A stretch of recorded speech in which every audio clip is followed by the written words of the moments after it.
നിലമ്പൂരിലെ തെരഞ്ഞെടുപ്പ് ആവേശം പോളിംഗ് ബൂത്തിലും പ്രതിഫലിച്ചു. 73.26% പോളിംഗ് ആണ് രേഖപ്പെടുത്തിയത്. കനത്ത മഴയെ അവഗണിച്ചാണ് നിലമ്പൂരുകാർ വോട്ടെടുപ്പിനായി എത്തിയത്.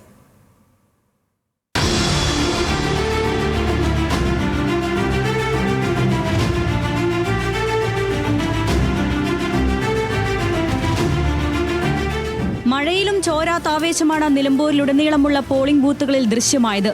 നാടിളക്കി നടത്തിയ പ്രചാരണം ഫലം കണ്ടെന്ന ആശ്വാസത്തിലാണ് രാഷ്ട്രീയ പാർട്ടികളും മുന്നണികളും. ലോക്സഭാ തെരഞ്ഞെടുപ്പിനേക്കാൾ ഉയർന്ന വോട്ടിംഗ് ശതമാനമാണ് മണ്ഡലത്തിൽ രേഖപ്പെടുത്തിയത്. തിരക്കൊഴിവാക്കാൻ കൂടുതൽ ബൂത്തുകൾ അനുവദിച്ചെങ്കിലും പോളിംഗ് സമയം അവസാനിച്ചിട്ടും പല ബൂത്തുകളിലും വോട്ടർമാരുടെ നിര ദൃശ്യമായിരുന്നു. ഉയർന്ന പോളിംഗ് ശതമാനം ആർക്ക് ഗുണം ചെയ്യുമെന്നുള്ള കണക്കുകൂട്ടലിലേക്ക് കടന്നിരിക്കുകയാണ് സ്ഥാനാർത്ഥികളും മുന്നണികളും. മണ്ഡലത്തിൽ ചരിത്ര ഭൂരിപക്ഷം നേടുമെന്നാണ് ആര്യാടൻ ഷൗക്കത്തിന്റെ പ്രതികരണം. ഒരു വലിയ ഭൂരിപക്ഷം നമ്മൾ പ്രതീക്ഷിക്കുക. കാരണം ഓരോരുത്തരും നമ്മളെ കാണുമ്പോഴും നമ്മളോട് സംസാരിക്കുന്നതും ഒരു കഴിഞ്ഞ കാലത്തൊന്നും ഇല്ലാത്തൊരു വലിയ മാറ്റം, അത് രാഷ്ട്രീയത്തിന് അതീതമായി ആളുകൾ ഒരു വലിയ അവരുടെ സ്നേഹപ്രകടനവും അവരുടെ അഭിപ്രായങ്ങളുമൊക്കെ ഒരു വലിയ ഭൂരിപക്ഷത്തിന് നിലമ്പൂരിൽ ഈ സീറ്റ് UDF തിരിച്ചു പിടിക്കും. നിലമ്പൂരിൽ നല്ല രീതിയിൽ പ്രവർത്തനം നടത്താൻ സാധിച്ചുവെന്നാണ് വോട്ടെടുപ്പിന് പിന്നാലെയുള്ള LDFന്റെ പ്രതികരണം. M സ്വരാജ് നല്ല ഭൂരിപക്ഷത്തിൽ വിജയിക്കുമെന്ന ആത്മവിശ്വാസം CPIM പോളിറ്റ് ബ്യൂറോ അംഗം A വിജയരാഘവൻ പ്രകടിപ്പിച്ചു.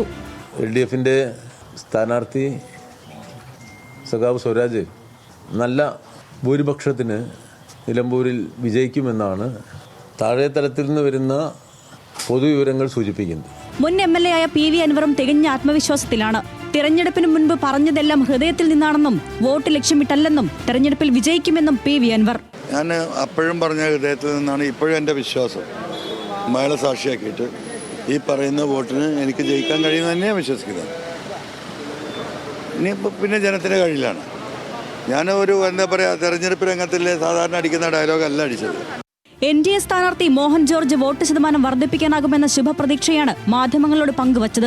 മുന്നണികൾ തികഞ്ഞ വിജയപ്രതീക്ഷയിലാണെങ്കിലും PV അൻവർ പിടിക്കുന്ന വോട്ട് ആരെ ബാധിക്കുമെന്ന ആശയക്കുഴപ്പം അവസാന നിമിഷവും മണ്ഡലത്തിൽ നിലനിൽക്കുന്നുണ്ട്. സ്ഥാനാർത്ഥികളെല്ലാം വിജയപ്രതീക്ഷ പങ്കുവയ്ക്കുമ്പോൾ മണ്ഡലത്തിന്റെ മനസ്സാർക്കൊപ്പമെന്നറിയാൻ ഇനി 3 നാൾ കാത്തിരിക്കണം. ന്യൂസ് മലയാളം, നിലമ്പൂർ.